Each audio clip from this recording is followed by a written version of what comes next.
हरे कृष्णा। आज का हमारा सत्संग श्रीमद् भगवद गीता के 5वें अध्याय का 29वां श्लोक। कृष्ण कह रहे हैं, भोक्ताराम यज्ञ तपस्याम सर्वलोक महेश्वरम सुहृदम सर्वभूतानां ज्ञानत्वमां शांतिम गच्छति। जो व्यक्ति मुझे सर्व यज्ञों का भोक्ता, सर्व जीवों का सुहृद यानी सखा, सर्व लोकों का महेश्वर जानता है, ऐसा ही व्यक्ति शांति को प्राप्त करता है। भक्तगणों, यह श्लोक भगवद गीता का बहुत क्रांतिकारी है, क्योंकि भगवान इसमें 3 बातें बता रहे हैं। जो भगवान को 3 प्रकार से जानता है, तो पहला है वह भोक्ताराम यज्ञ तपसा। सब तपस्याओं और यज्ञों का फल क्या है, परम गति क्या है, परम तत्व क्या है। परम तत्व परब्रह्म है, भगवान श्री कृष्ण है। जो ऐसा जानता है, पहली बात।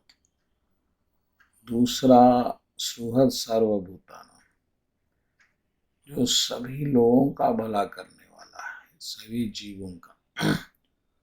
वो चाहे किसी योनि में हो, पशु योनि, जीव योनि, मनुष्य योनि, सभी जीवों का कल्याण, सुहृद और सब लोकों का महेश्वर। जितने भी लोक हैं, ब्रह्मांड हैं, सबका एक ही अधिपति। तो ये 3 बातें अगर कोई जानता है, 3 बातें अगर ये बात आपको समझ में आती है, और ये तीनों लोकों का, तीनों वस्तुओं का मालिक एक ही है और वो कृष्ण है, अगर आपने ऐसा जान लिया है, तो निश्चित ही शांतिम गच्छति। तो भगवान कह रहे हैं कि ऐसा भक्त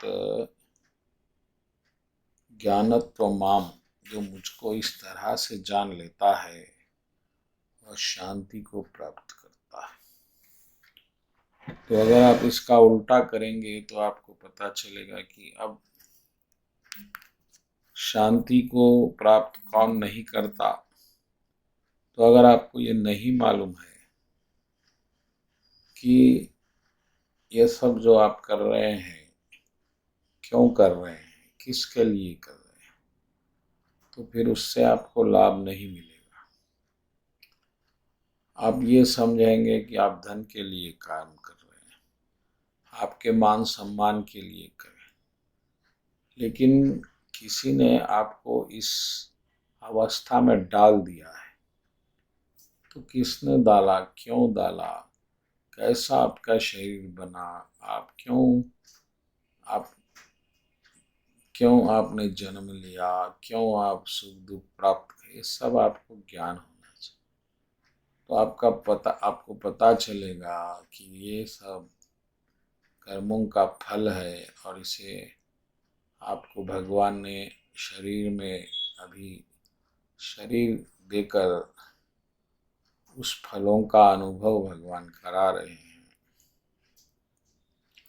और वो भगवान एक ही है, और सब जीवों का कल्याण करने वाले भगवान एक ही है। ऐसा जब आप जानेंगे, तो निश्चित रूप से आपको तब उस भगवान से जुड़ने से आप जीवन का आनंद अनुभव करने लगेंगे। वरना आपकी जिंदगी अधूरी रहेगी, क्योंकि आपको मालूम ही नहीं है कि आदि कौन है, अंत कौन है। बस जन्म मिल गया जी लिया, मृत्यु आ गई मर लिया, ऐसा तो सभी कर रहे हैं। दिशाहीन जीवन, ना ही कोई इसका लक्ष्य है ना अंत है, तो ये आपको सुख देने वाले नहीं है। ये तो मात्र अवसर है, ये तो मात्र परिस्थितियां बन रही है, और वो परिस्थितियों में आप परिस्थितियों को संभाल रहे हैं। गर्मी आ गई ठंडा हो गई, ठंडी आ गई गर्म हो गई, तो ये तो अपने आप को परिस्थिति से लड़ना या अपने आप को संभालना, इससे ज़्यादा कुछ नहीं। लेकिन ये सब क्यों हो रहा है, इसके पीछे का उद्देश्य क्या है? और इसके पीछे का उद्देश्य है कि हम कहीं ना कहीं उस प्रभु से दूर हो गए जो हमारे हैं, और हम सब कुछ उसका ही अनुभव कर रहे हैं, लेकिन उसको भूल रहे हैं, और इसलिए हमें शांति प्राप्त नहीं हो रही, हम अधूरे हो गए। तो जैसे ही आप इस ज्ञान से पूरित हो जाएंगे, तो फिर आप में पूर्णता आ जाएगी, फिर आप अधूरे नहीं रहेंगे। यही भोग पूर्ण आनंद देने वाले बन जाए। बस यही है श्लोक का रहस्य। बोलो कृष्ण कन्हैया लाल जी की जय।